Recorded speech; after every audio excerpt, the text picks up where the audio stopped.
Bien,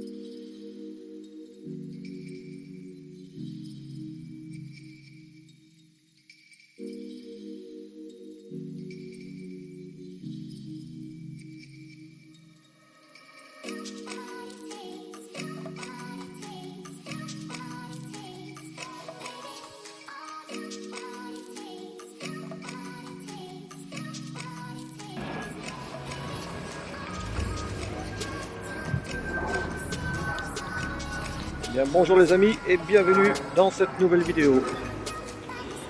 Alors, comme prévu ce matin, nous sommes à Porto, sur les bords du Douro, et nous allons visiter la ville de Porto. Tu es d'accord?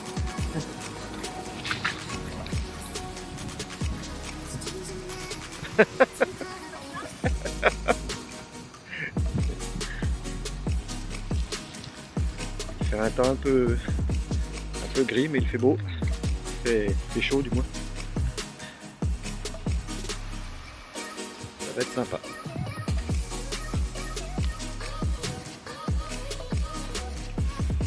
Et là, juste devant nous, le pont Maria Pia, dont le concepteur est Gustave Eiffel. Il a été mis en service en 1877 et non démoli, mais mis hors service en 1991.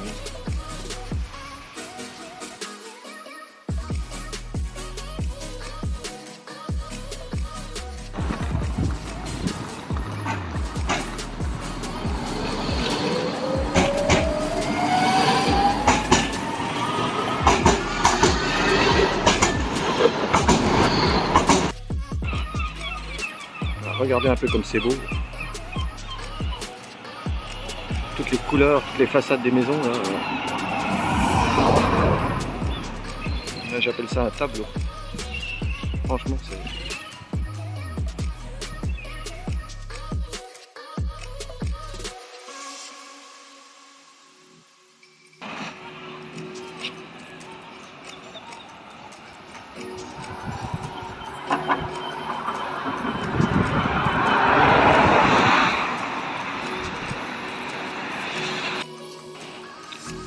Là, nous apercevons le pont Luis, Ponte Luis. C'est une reproduction du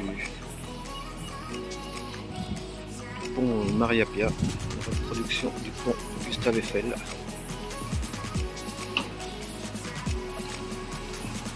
Un pont emblématique de la ville de Porto.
On est où exactement? Là, on est...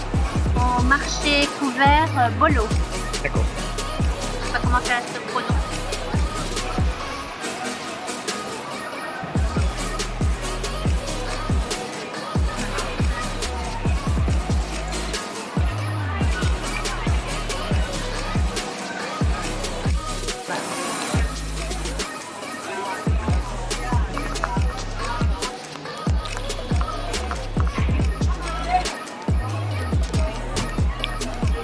C'est sympa, moi j'aime bien, c'est le marché couvert de Porto. Il y a de tout, hein, des fruits et légumes, du poisson, des bouchers, de la boucherie.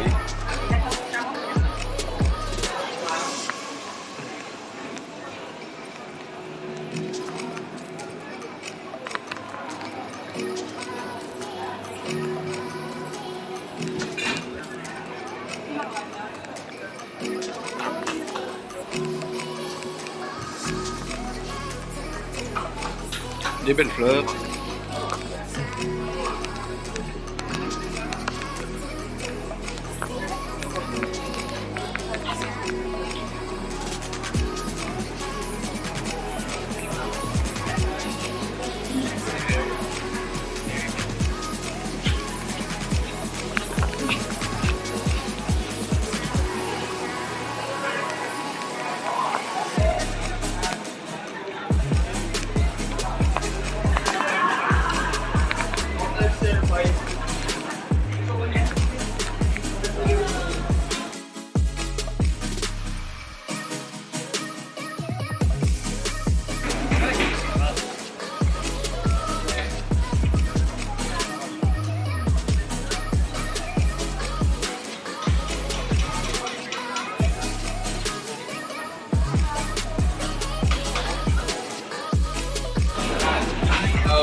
Alors comment ça s'appelle ce qu'on mange? Franceschina. Franceschina.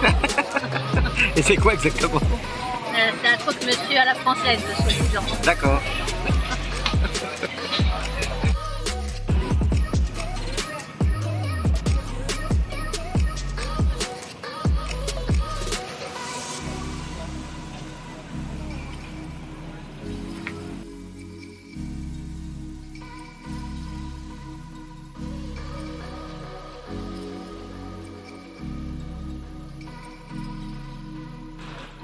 Et on va finir cette visite de Porto par les caves.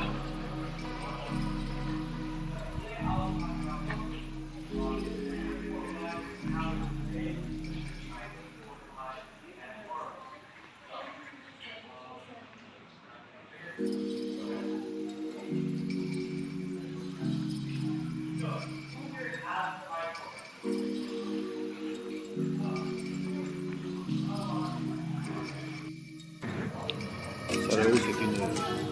En fait c'était une prison ce bâtiment. On voit encore les... Une ancienne prison. On voit encore les cellules avec les numéros de cellules.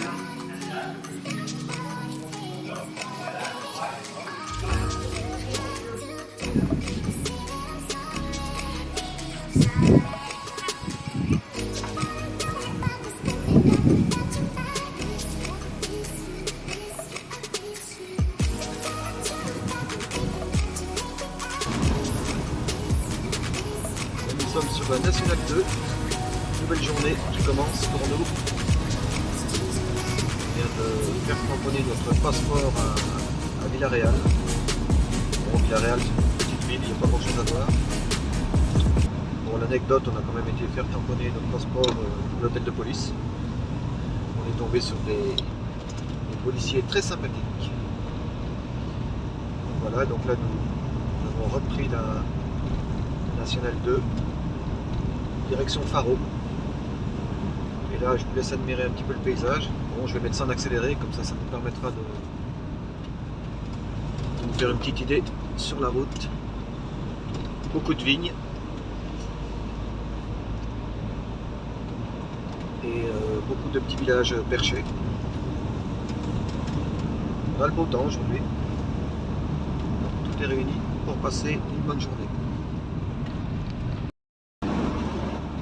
Juste avant de vous montrer la route, je voulais vous raconter quand même ce qui nous est arrivé. Donc, comme nous avons passé la journée à Porto et que la route à l'aller était pas très intéressante depuis Villarreal en fait, on a voulu reprendre l'autoroute parce qu'il y avait une centaine de kilomètres. On s'est dit bon bah voilà, et puis il fallait qu'on trouve un spot en plus pour passer la nuit. Donc on a préféré prendre l'autoroute, sauf que il faut savoir une chose, c'est qu'au Portugal, les autoroutes, bah, c'est pas comme chez nous. On prend pas un ticket à l'entrée et on paye en sortant. Il faut un abonnement.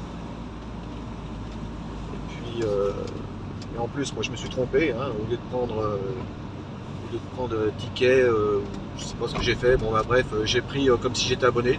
Sauf qu'en arrivant au bout au péage, eh bien, pour 100 km, j'ai payé le prix fort. Ça nous fait, on est obligé de payer un genre d'amende, quoi. Donc ça m'a coûté, ça nous coûte 52 €. Voilà, pour 100 km. Donc voilà, c'est comme ça. Mais sachez-le, si jamais un jour vous venez au Portugal, attention en prenant l'autoroute. On a vite fait de se faire avoir parce qu'en plus c'est mal indiqué. Bon voilà, après moi je reconnais, je me suis pas renseigné. J'ai fait un petit peu comme je fais en France, ou voilà, comme on fait partout ailleurs, même en Espagne, c'est pas comme ça. Et là, bon, on n'est pas les premiers hein, de toute façon, parce qu'on a vu des commentaires sur internet. Il y a beaucoup de Français qui sont venus en vacances, qui ont pris l'autoroute et qui se sont fait avoir. Donc il faut savoir qu'on paye le prix fort, hein, c'est x10. Les gens à côté de nous qui prenaient l'autoroute ont payé avec un abonnement, ou même sans abonnement, avec le ticket, je crois, voilà, ils payaient 4,45. Et nous, x10, on a payé 52 €. Donc voilà. Donc si un jour vous venez au Portugal, eh ben, pensez-y, faites attention à ça. Mais bon, c'est comme ça. Ça va pas nous gâcher les vacances, la route continue. Et voilà. La prochaine fois, on le saura.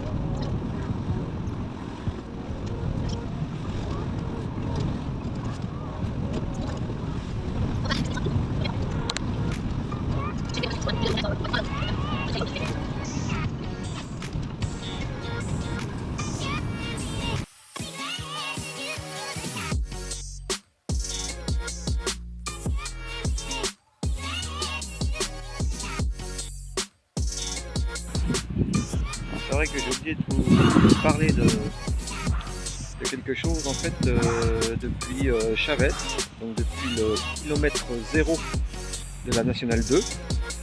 On fait, bon, on se prête au jeu, hein, c'est un truc assez sympa, mais ça nous permet également de découvrir tous les petits villages, tout ce qu'il y a à voir sur ces 700 et quelques kilomètres.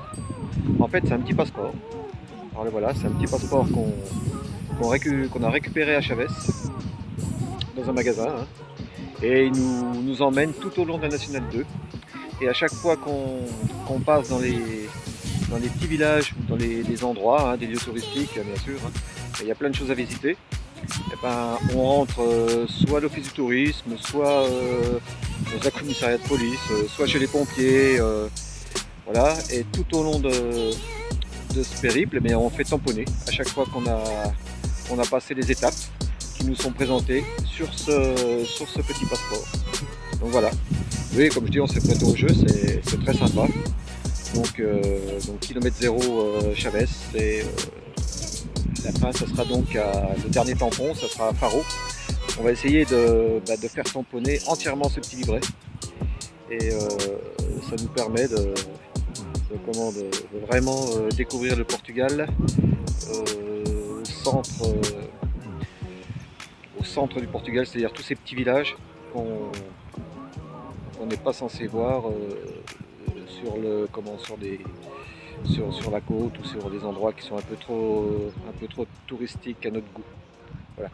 Bon là c'est touristique, hein, c'est sûr, mais il n'y a pas tant de monde que ça, parce que tout le monde, ceux qui vont au Portugal vont souvent sur Lisbonne, Porto et longent toute la côte. C'est pas la plus jolie, c'est pas là qu'on peut découvrir, hein, c'est mon avis, hein, c'est pas là qu'on peut découvrir au mieux un pays, parce que là on peut s'arrêter manger dans des petits dans des tout petits restaurants, et puis voilà, la vie est aussi moins chère ici, puis il y a tellement de choses à voir que ça peut qu'être sympa. Voilà.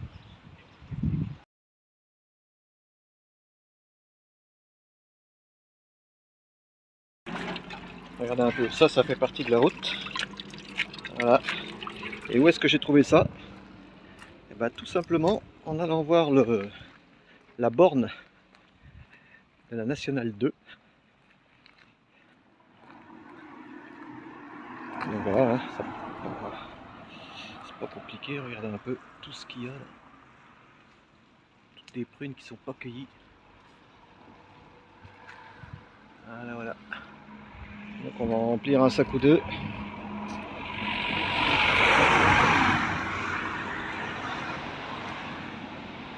Donc là voilà, je profite pour filmer un petit peu le...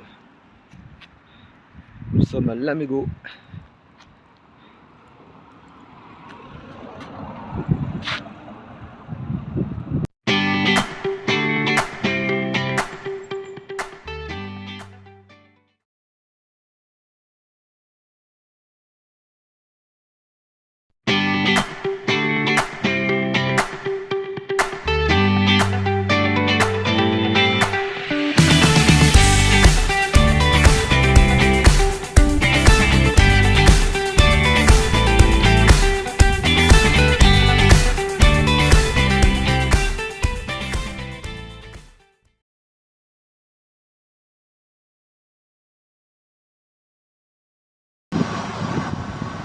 Là, toujours à Lamego, nous sommes devant le sanctuaire de Notre-Dame des Remèdes. Alors, faut monter tout là-haut, donc on se retrouve juste après ça.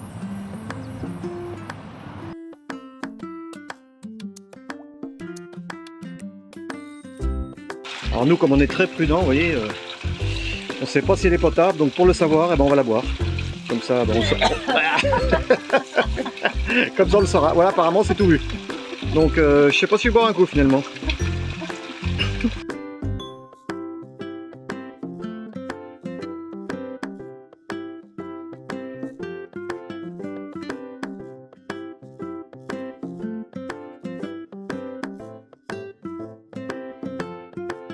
Voilà, chaque niveau, si on peut appeler ça des niveaux, il y a ce genre de fresque que je photographie à chaque fois. Bon, là je la filme parce que c'est juste pour vous dire que c'est de la mosaïque, quoi. C'est vraiment magnifique.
café au fond là-bas. En fait, c'est pour acheter des bougies. Et Laurette, de loin, elle croit que c'était un barbecue. Elle voulait acheter une rôtisserie plutôt. Elle voulait acheter un poulet pour ce soir.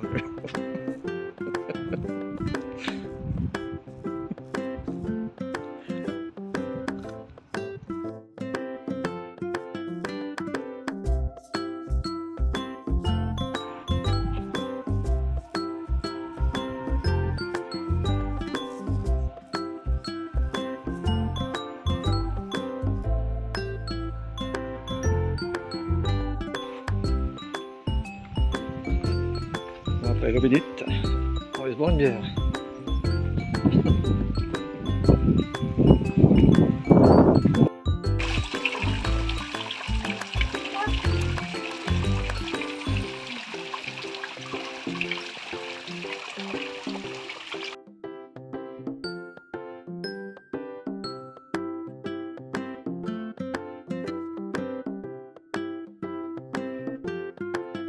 Après avoir bu une bière, Laurette va vous expliquer combien il y a de paliers, de niveaux et de marches, parce que moi j'y comprends rien du tout, elle est en train de me sortir des calculs là. Donc voilà, alors, vas-y. Alors en fait c'est très simple, hein. Il y a des paliers, les grandes esplanades, il y a au moins 10 paliers. Pas des esplanades, des esplanades. Esplanades. Voilà. Il y en a au moins 10 Ouais. et 2 étages par D'accord, esplanade. ok. Eh ben, ça fait 20 étages, c'est pas compliqué. Ouais, ça fait combien de marches alors? J'ai pas compris. Non mais c'est ça qui est intéressant, je veux dire, c'est pas... Non mais elle se sauve, Laurette, viens là, ouais, j'aimerais bien savoir combien de marches. Je te dis que ça fait l'équivalent de 20 étages au moins. Oh putain la vache. D'accord. C'était Laurette en direct. Voilà. De je sais plus d'où d'ailleurs, c'est comment le patelin où on est? L'Amégo. L'Amégo. Pas le mégot. L'Amégo.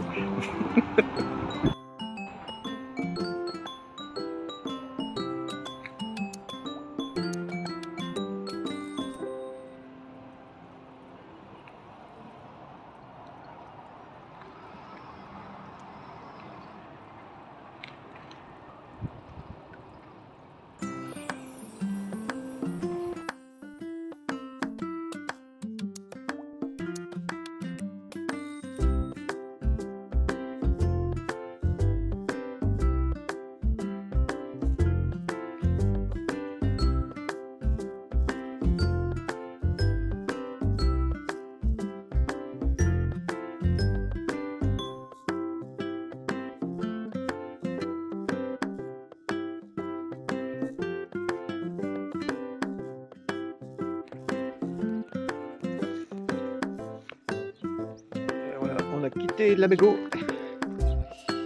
On a fait une quinzaine de kilomètres pour trouver un petit spot pour ce soir. Regardez sur quoi on est tombé. Sur une baignoire. Donc demain matin, bain. Mais de bonne heure quand même, parce que si les villageois me voient, pour un cinglé. Ah, blague à part, là, on a trouvé un super spot. On est encore tout seul ce soir. On a un petit peu la vue. Ça c'est cool. Et demain matin on s'est aperçu qu'il y avait un départ de rando avec une cascade là-bas en bas. On ne voit pas trop, on l'entend mais je sais pas s'il n'y a peut-être pas beaucoup d'eau. C'est marqué cascade de Pombera. Voilà.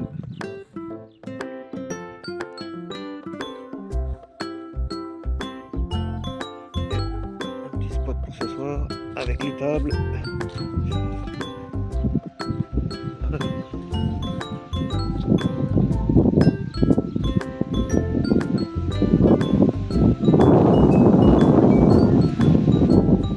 Et là on est pas mal du tout.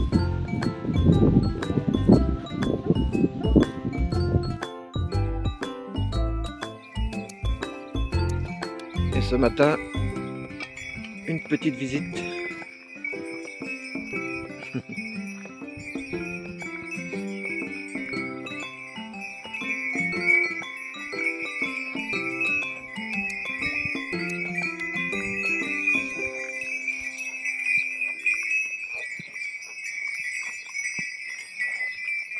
Elles sont belles, hein, ils ont des cornes. Ils ont vraiment des...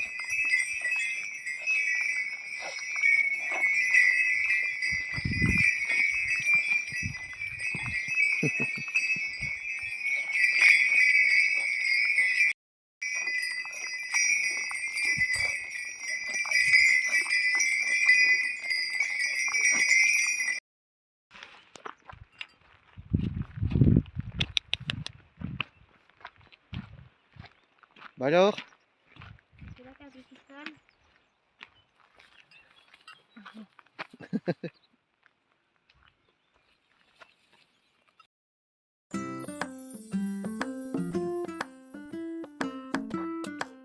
voilà ce qu'on trouve au rando dans les bois au Portugal. Vraiment sympa. Ce que j'aimerais avoir, ça me suffirait amplement. Elle est vraiment jolie avec son petit balcon devant. Vraiment sympa.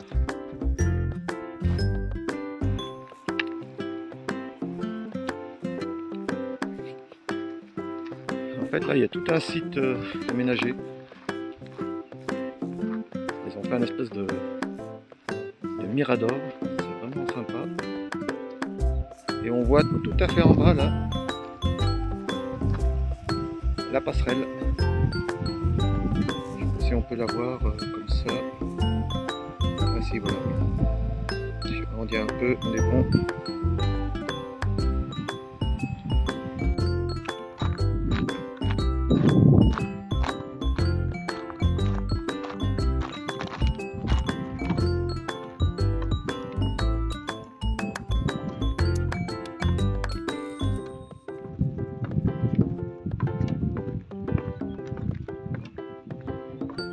Ah, c'est génial, c'est vraiment bien.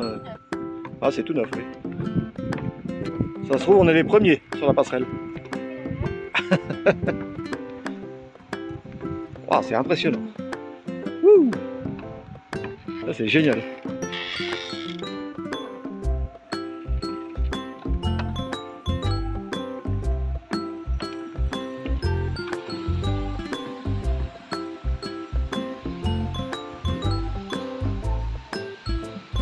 Toujours impressionnant de marcher sur les grilles là. Ça donne un effet, vraiment un effet de vide assez bizarre.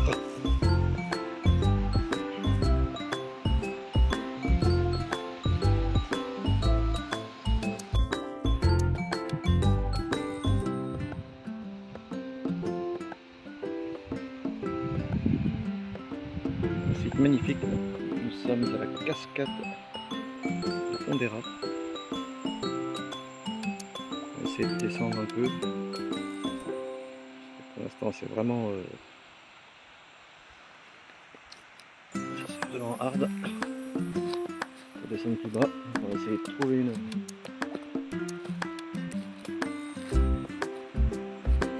cabane là, qui est faite en montagne, c'est marrant. Petit abri.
Ouais.